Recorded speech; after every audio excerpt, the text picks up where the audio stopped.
আসসালামু আলাইকুম। আশা করি আপনারা সবাই ভালো আছেন। আলহামদুলিল্লাহ আমিও ভালো আছি। যাই হোক, আমরা ফ্রেশ ট্রেশ হওয়ার পরে তারপরে একটু রেস্টও নিলাম। আর বাইরে বৃষ্টি হচ্ছিল বলে বাইরেও আসতে পারি নাই। তো বৃষ্টি থামার পরে দুপুরও হয়ে গেছে, আমাদের এখন খাইতে হবে। আর যেহেতু আমরা ছিলাম একটা মার্কেটের উপরে, আর এখানে প্রচুর পরিমাণ মার্কেট, তো এখানে ভালো হোটেলও নাই। তো ভালো হোটেলে খাইতে হলে আমরা সবসময় এসে যেখানে খাইতে যাই আর কি, আমরা যেখানে আছি এখান থেকে প্রায় 2 কিলোমিটার। তো আমরা অটো করে সেখানে যাচ্ছি খাওয়ার জন্য। তো দেখেন আমরা কি খাই, ভিডিওটা দেখতে থাকো। আর আমাদের পছন্দ হচ্ছে বাসমতি চালের বিরিয়ানি, যেটা আমরা ইন্ডিয়ায় এসে এই বিরিয়ানিটাই খাওয়া হয়, কারণ এদের বিরিয়ানিটা ভালো হয় আর গরুর গোশটাও বেশি থাকে।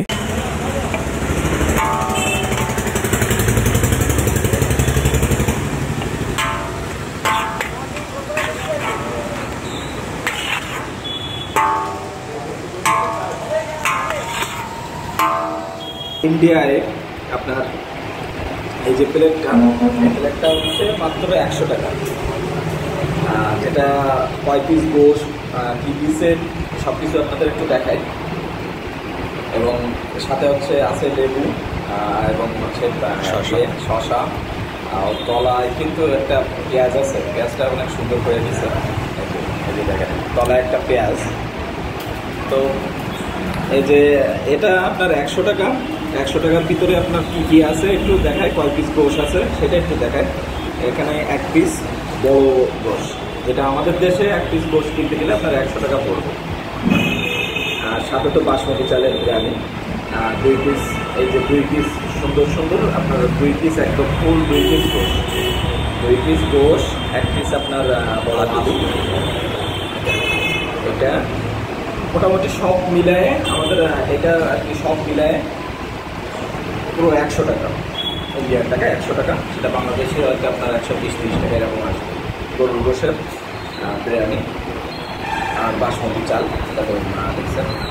যাই হোক, অনেক কম রেটে খাওয়া যায় ইন্ডিয়ায়, এটা অনেক সুবিধা।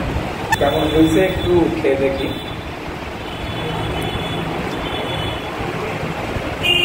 আলহামদুলিল্লাহ মোটামুটি খাওয়া যায়, খারাপ হয়নি, একেবারে সুন্দর আছে।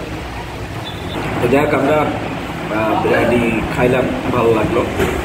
এবার একটা চিকেন দিয়েছি। আর এই সাইডটা কিন্তু সব মুসলিম হোটেল, মানে মুসলমানরা এখানে বেশিরভাগ মুসলিমরাই আসেন।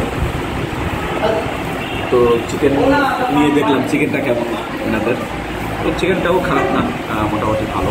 তারপর আমাদের খাওয়া দাওয়া প্রায় শেষের দিকে। আর মুরগির গোশ কিন্তু একটু রাখা যাবে না, যেহেতু টাকা দিয়ে কিনে খাচ্ছি। তো আমি সেইভাবে মনে করেন একদম পুরো খেয়ে, মানে গোশ টোশগুলো ছাড়াই ছাড়াই সুন্দর করে খেয়ে নিলাম। তো খাওয়ার পরে আমরা একটা হাড্ডিটা শুধু রেখে দিলাম আর গোশটা রাখি দেয়। তো খাওয়া দাওয়ার পরে আমরা বেরিয়ে তারপর আমরা যাব পাইকারি মার্কেটে। তো পাইকারি মার্কেটটা এখান থেকে বেশি দূর না, অল্প একটু দূর। তো এই জন্য আমরা হাঁটতে হাঁটতে যাচ্ছিলাম। তো হাঁটতে হাঁটতে যাওয়ার সময় আপনাদের একটা মাদ্রাসা দেখায়। এই মাদ্রাসাটা আমিনিয়া মাদ্রাসা বলে, যেটা অনেক বড়, বসিরহাটের মানে সবচেয়ে বড় মাদ্রাসা মনে হয় এটা। আর এই মাদ্রাসাটায় মনে হয় 1000-এরও বেশি ছাত্র আছে এখানে। এখানে আবাসিক ব্যবস্থা আছে, তারপরে এতিমদেরও ব্যবস্থা আছে। আমরা আর ভিতরে যাই নাই, এখান থেকে দাঁড়ায় দাঁড়ায় আর কি মাদ্রাসাটা ভিডিও করলাম। তো এখান থেকে আমরা তারপরে মার্কেটের ভিতরে চলে আসলাম। যেহেতু বৃষ্টি হয়েছে আর এটা পাইকারি মার্কেট, এখানে চাপও বেশি, তো রাস্তাঘাটের অবস্থাও ভালো না। তো তারপরে আমাদের কেনাকাটার পালা। তো আমার সাথে যে ছিল আমাদের এক চাচা হয়, তো সে মার্কেট করতেছিল, বাড়ি থেকে বড় এক লিস্ট নিয়ে আসছে। তো লিস্ট নিয়ে মার্কেট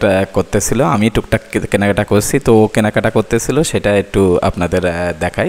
লাগবে সাবান ফ্রি আছে না, ওয়্যারলেসটার সাবান আছে না, ওয়্যারলেস সব সাবানের স্যাম্পল দেওয়া আছে।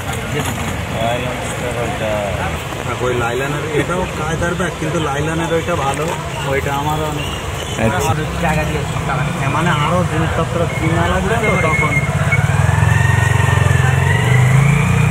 লাগবে না দাদা, জিরে নাও।